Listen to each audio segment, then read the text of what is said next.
बड़ी सुंदर कथा है। एक सेठ जी को धन की कामना थी। भगवान श्री कृष्ण की सेवा करते थे, काफी समय बीत गया लेकिन कोई फल नहीं मिला।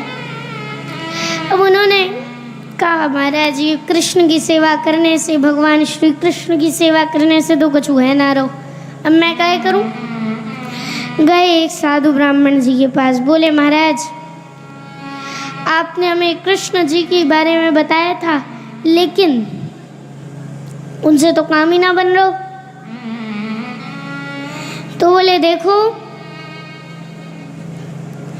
तुम जाओ, क्योंकि ये कृष्ण तो मुक्ति के देवता हैं, तुम जाकर भगवती की उपासना करो। भगवती की मूर्ति ले आए और ला करके उसी सिंहासन पर भगवती को विराजमान किया, माँ जगदम्बा को विराजमान किया और भगवान कृष्ण की मूर्ति उठा करके छज्जे पर रख दी। अब खूब बढ़िया स्नान इत्यादि करके बढ़िया वाली धूप लगाई एकदम। परंतु तभी देखा कि छज्जे पर भगवान श्री कृष्ण उस धूप को ग्रहण कर रहे थे।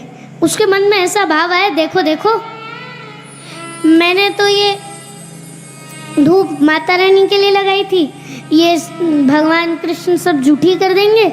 तो रुई निकाली और भगवान कृष्ण के नाक में घुसेड़ने लगा, ठूसने लगा भगवान के नाक में रुई।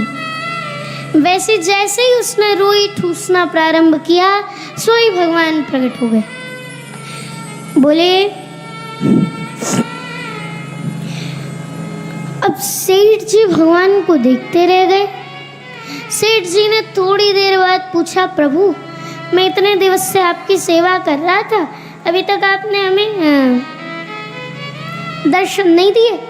अब आज जब मैं माता रानी को उठा लाया तो आप प्रसन्न हो गए, आज जब मैं माता रानी को ले आया तो आप प्रसन्न हो गए। बोले तब तुम सिर्फ मुझे एक मूर्ति मात्र समझते थे,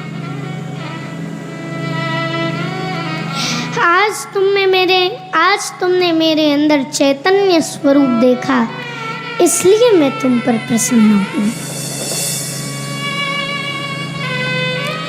मैया ये भगवान जो है ना हमारे ठाकुर कन्हैया, इनको फल फूल मेवा मिष्ठान सोना चांदी इन सब से मतलब ना है, ये तो खुद ही लक्ष्मीपति हैं। एक बात बताइए, हम मंदिर में जाते हैं,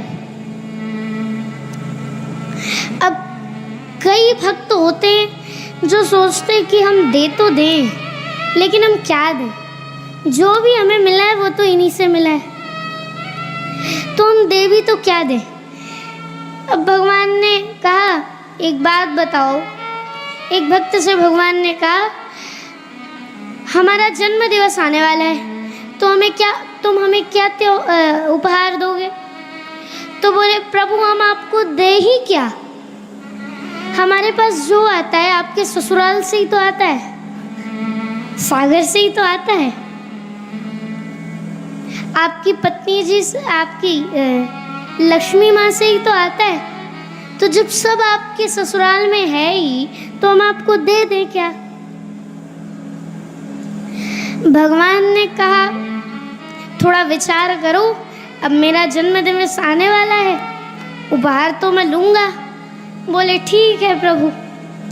अब कुछ दिनों बाद उस भक्त ने भगवान से कहा प्रभु आपके पास सब कुछ तो है, लेकिन आपके पास एक चीज़ नहीं है। क्या नहीं है? मन नहीं है। मन कैसे नहीं है?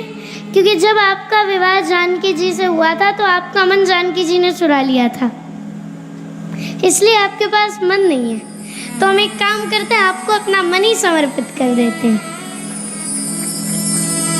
भगवान भाव के भूखे हैं, भाव से प्रसन्न होते हैं।